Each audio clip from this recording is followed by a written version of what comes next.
Ryan!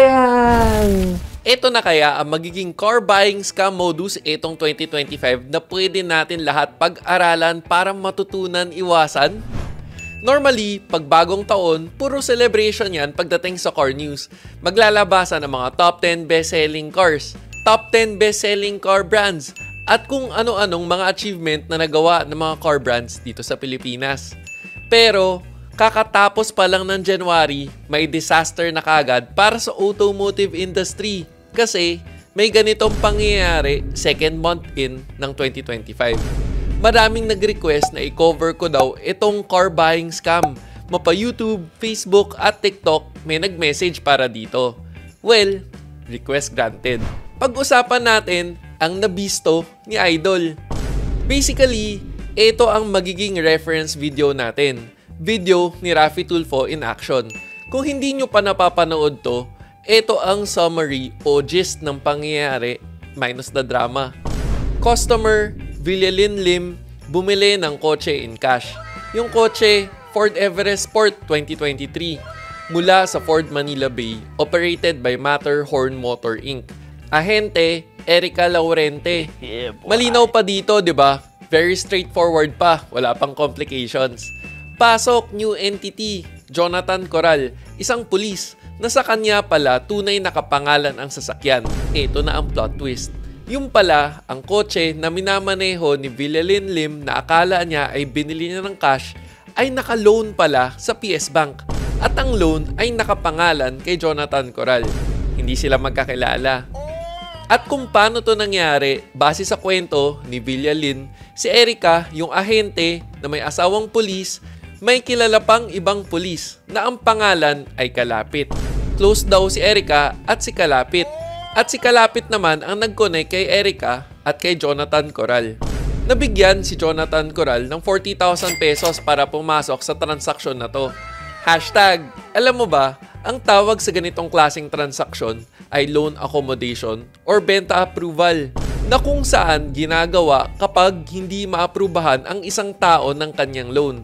Naghahanap sila ng tao na approvable. Sa kanya ipapangalan ang loan and at the same time kikita siya ng certain amount. This time, yung 40,000. According kay Villalin, nung nadisgrasya siya, dun pa lang niya nalaman na hindi pala sa kanya nakapangalan ang kotse. At takado daw siya na hindi sa kanya napunta ang police report. Peke rin pala ang ORCR na hawak niya na pinadala daw sa kanya ng Ford. 23 minutes mahigit ang tagal ng video.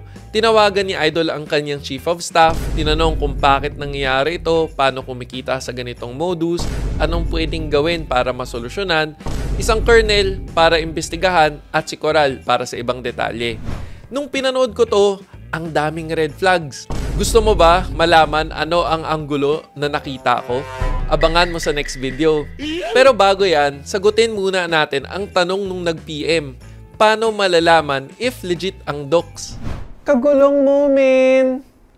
Speaking of gulong, eto, fun fact. Hashtag, alam mo ba na isa sa comfort factor ng sasakyan mo ay ang gulong? Ito ang Kinto Tires, Japanese technology, made in Thailand. Ito ang tires for driving comfort. Maporma pa. 'Di ba? Ang contents ko ay para makatulong sa pagbigay ng proper information sa mga viewers, lalo na pagdating sa mga what to do sa ganitong sitwasyon. Kaya don't forget to like the video and subscribe if you support my advocacy. Actually, hindi lang yun ang sasagutin natin. Magbibigay rin tayo ng tips what to do kung nangyari ito sa'yo at paano maiiwasan itong modus sa kabuuan. Kung nangyari ito sa'yo, ang number 1 step na dapat mo gawin dito ay pumunta sa dealer para i-report ano nangyari. Para maimbestigahan rin nila ano nangyari at maayos ang problema. Which is base naman sa video, ginawa ni customer. Kaya good job. Ang request ni customer, sana mabalik lang ang pera niya. Tama naman. Or pwede rin basta may parehas na kotse na kapalit base sa pera na binayad niya. Pwede rin, di ba? At syempre, dapat this time, tama na ang registered owner. Kung curious ka, anong implication nito sa'yo? Kung nangyari ito sa'yo, wala.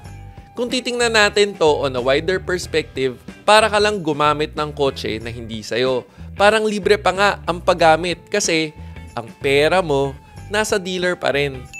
Tapos, siya nagbabayad.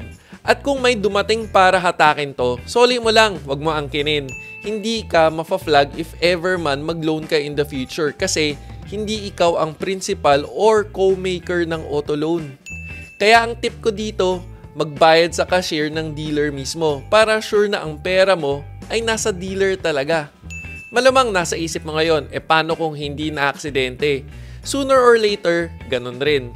For sure, malalaman mo kasi hindi mo mapapa-insure yung sasakyan o mapapa-renew ang registration kasi lalabas rin na hindi sa'yo nakapangalan ang kotse. Pero ang bottom line mo dito, balik ka sa dealer para maayos to. At kung paano naman to maiiwasan, actually, medyo mahirap. Kasi usually, itong mga scammers magaling.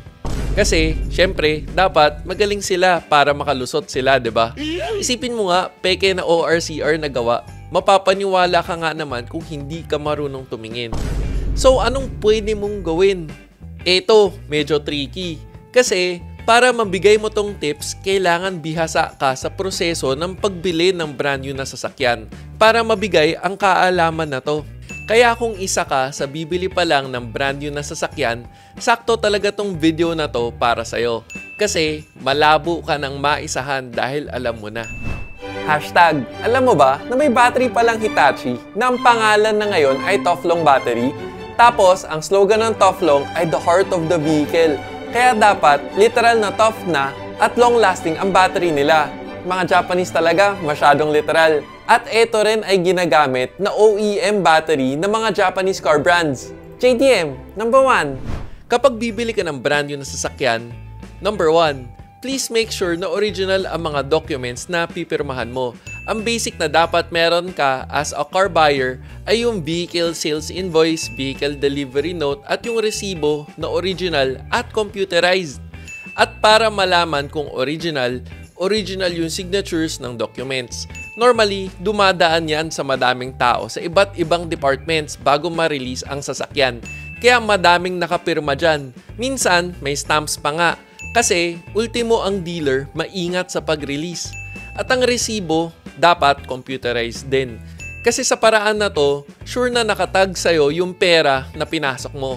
By the way, naka-computerized accounting system ang mga car dealers. In short, alam ng system na ikaw ang customer para sa pera na yan. At dagdag ko na rin, make sure mo na rin na sa cashier ka mismo nagbayad. Yan ang safest na paraan na pagbayad sa dealer. Number 2, eto pro tip. Simplihan mo lang na gusto mong ma-meet ang manager. Pero sa totoo, ini-insist mo. Para sa paraan na to, malalaman mo na authorized ang benta sa'yo. Pwede mo rin ma-confirm ang transaksyon na nakuha mo. Normally, kapag naging manager na kasi, lalo na pagdating sa sales, may years of experience na yan.